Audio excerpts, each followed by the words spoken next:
Greetings, everyone. Those of you at home are watching this either on Facebook or on our community access television station. So we want to thank in advance LATV or LTV for their sponsorship, helping us put this together. This is our White Cross Twilight Memorial Ceremony. We normally hold it at live, 6 o'clock on a Friday. We're not able to do that this year for obvious reasons. So we're going to do it now, and then you'll have the pleasure of watching it from home. So at this time, it's my pleasure to introduce our mayor, Mayor Dean Mazzarella. Good afternoon. The city's motto is we must, we can, we will be free.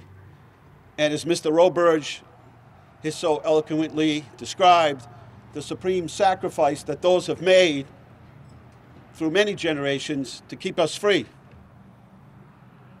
And our responsibility after that is to remember. And even though we've been given circumstances beyond our control, it doesn't mean that the White Cross ceremony is any less important than it ever was. In fact, it's more important. The crosses behind us represent generations of those that not only made the supreme sacrifice, but never made it back to their homeland. But we don't give hope, bless you. We don't give up hope because we know from our own experiences that sometimes and in the future, we know many will be located and their remains will be located and then brought back here to their hometown. Many who left here from just high school. And Mr. McNeil, Larry, every year, for as long as I can remember, has led us down to the pond. And I love the story, and I love the symbol, and I love the tradition, and I love the ceremony. 50 years. 50 years. Have you done this for 50? Unbelievable. And you still look great, Larry, and you're still at the helm. We follow you, and it just wouldn't be the same without you. So keep yourself healthy. But how important it is, and regardless, today, tonight, this parking lot would be filled. All of these chairs would be filled. And I know it pains many of you not to be able to come here to pay your respects, but you are, by watching this, paying your respects and making sure that no one who serves this country is ever forgotten. And today and tonight is a demonstration of that. So thank you as we follow Larry to the pond. We cast the flowers. The tradition continues. We always remember, and we must, we can, and we will be free at all cost. Thank you. At this time, I would ask our illustrious Leominster local historian, Mark Bedanza, to share some light on some of these brave heroes behind us who never came home. Mr. Bedanza? Thank you. On Sunday, November 17th, 1918, Mr. and Mrs. Edward Dubé of 17 Central Place in Leominster got the telegram no American family wanted that fall. On that long ago November afternoon, the Dubés and their 4 daughters and 2 sons learned their beloved son and brother Charles was killed in action. Charles died while serving with the 325th Infantry Regiment, 82nd Division, Company M, on October 11th during the Battle of Meuse-Argonne in Grand Pré, France. The news hit especially hard as the family hoped that the peace armistice, approved just 6 days before the sad telegram was delivered, meant Charles would return home safely.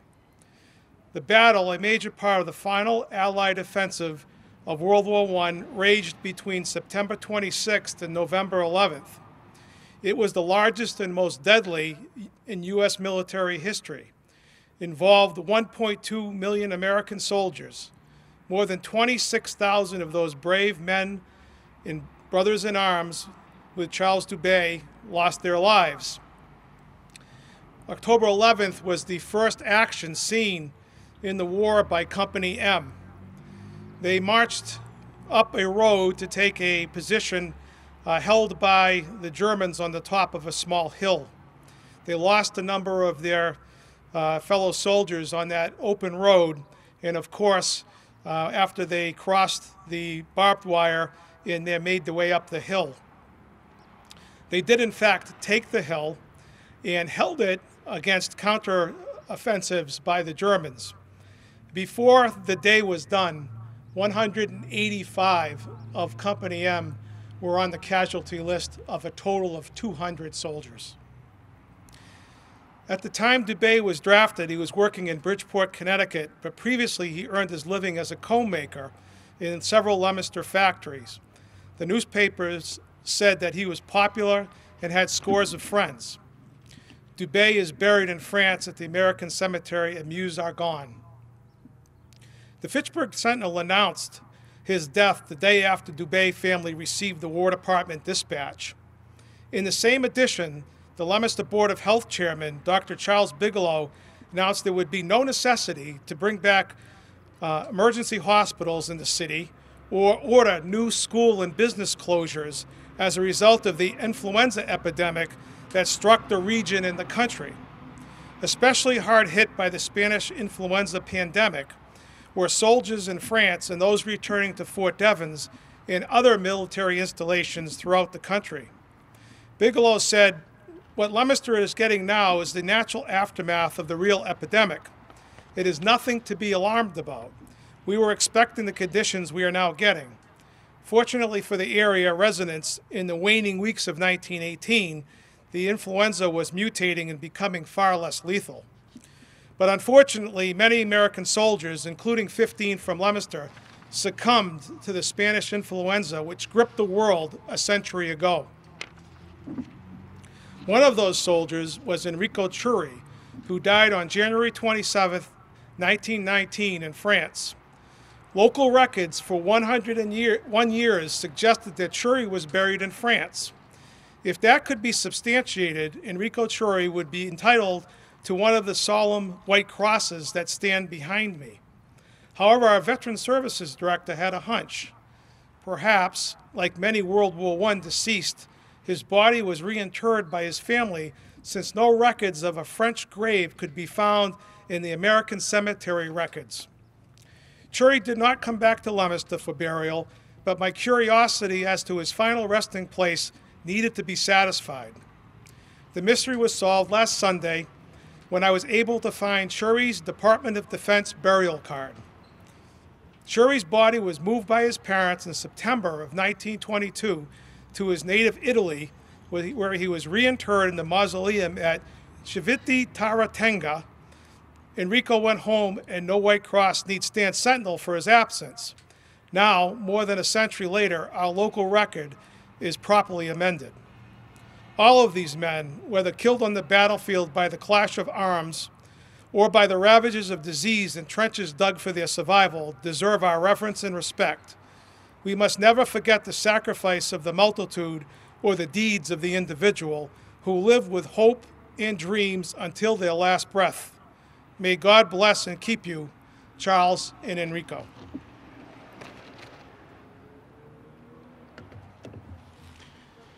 At this time, it's fitting that we read the names of those 56 soldiers, sailors, airmen, Marines, and merchant Marines who never returned home. They're buried at sea, lost at sea, missing in action, or buried on foreign soil.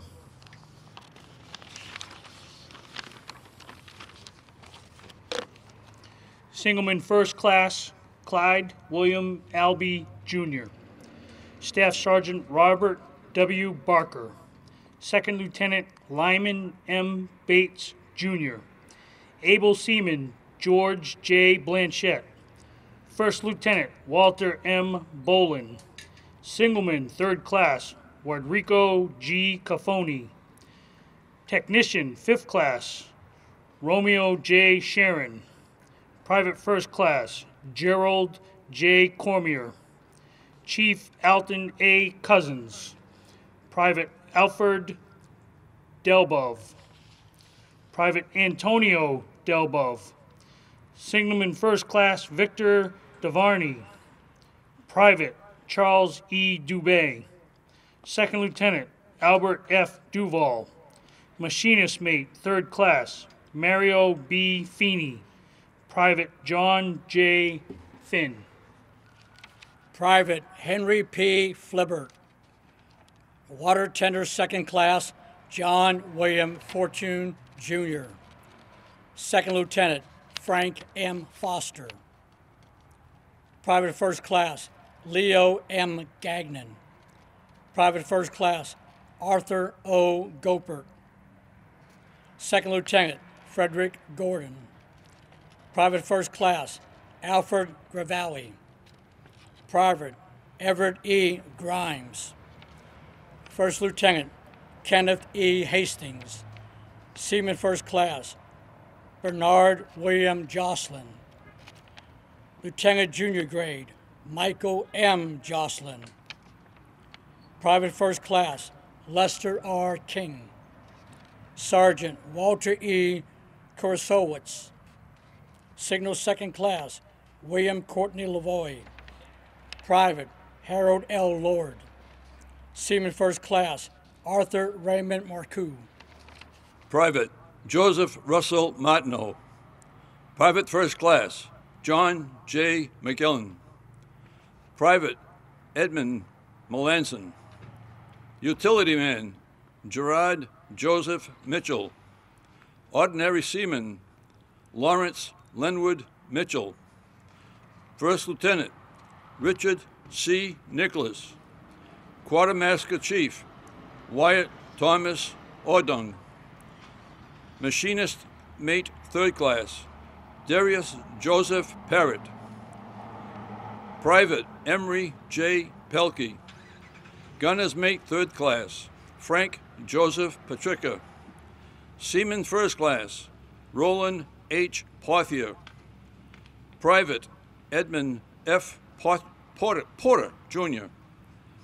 Private 1st Class Francis C. Quinn. Private Adrian Savalieri. Corporal Frank William Sawyer. Staff Sergeant William D. Scully. From World War II, Private 1st Class Ralph E. Sherwin. 2nd Lieutenant Arthur J. Simpson. Staff Sergeant Nelson E. Simmons. Private 1st Class John F. Supple, Jr. Gunner's Mate 3rd Class Mateo C. Turano. Ship's Cook 2nd Class Robert Leon White. Lieutenant Everett Merton Woodward, and from Korea, Sergeant 1st Class Leo Bernard Yell.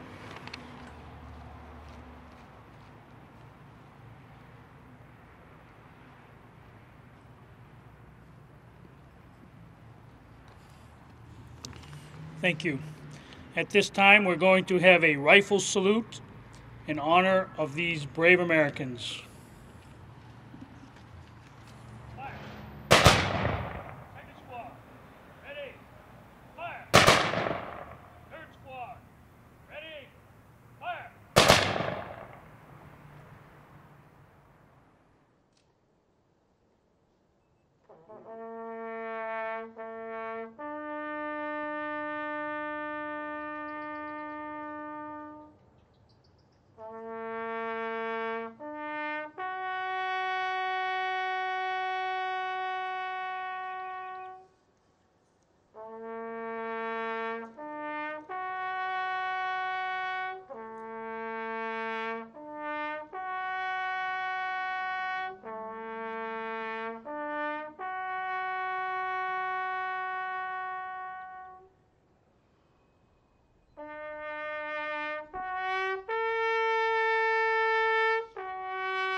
This time I'd like to introduce Dick Roberge, who is going to explain the next portion of the ceremony. The White Cross service held each year at our Leominster Veterans Center on Friday evening prior to Memorial Day. This is to honor the men from Leominster who are either buried on foreign soil, at sea, or as MIAs. The 56 crosses here represent the names who never came home. We have 5 from World War I, 48 from World War II, 2 from Korea, and 1 from Vietnam. Chief Master Sergeant Larry McNeil, Air Force Reservist retired, will strew a bouquet of flowers onto the water of Rockwell's Pond. The intention is the flowers will travel from this pond to the Nashua River, which in turn flows to the Atlantic Ocean. The ocean extends to the countries we were involved in World War I, World War II, Korea, and Vietnam. The flowers are a memorial to them, honoring the supreme sacrifice they made for us, giving the most precious gifts possible, their very lives. By giving to themselves, they are truly heroes. We should never forget to grant them the respect they deserve. All of you here honor them in your presence, a most fitting gesture. Also at this time, we should never forget other battles our veterans were deployed and fought in: Panama, Grenada, Lebanon, Somalia, Persian Gulf, Bosnia, Kosovo, Iraq, Kuwait, Afghanistan, Libya, and Syria. Now we will have the following: the Amvets Rifle Salute Color Guard, followed by the 15th Mass Volunteer Infantry. They will escort the strewing of the flowers into the waters. Please follow the ceremony to the water's edge for the observation. Once the flowers have been deposited onto the water, a hand salute will be rendered, followed by a rifle salute. Thank you.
Ready?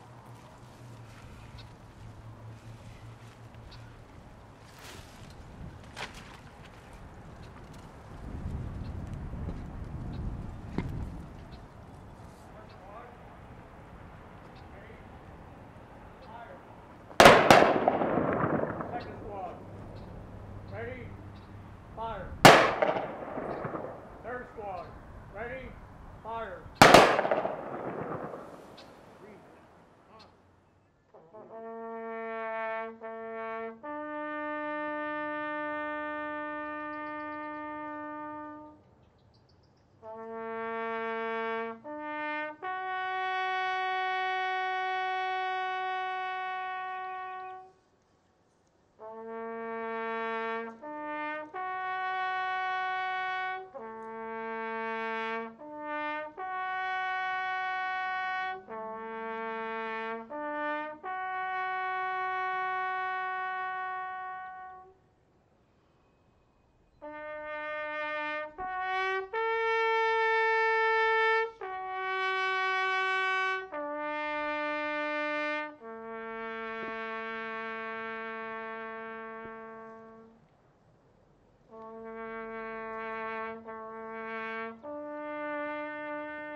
Thank you, everyone, for joining us at home. We appreciate you honoring and remembering Leominster's 56 heroes who never came home.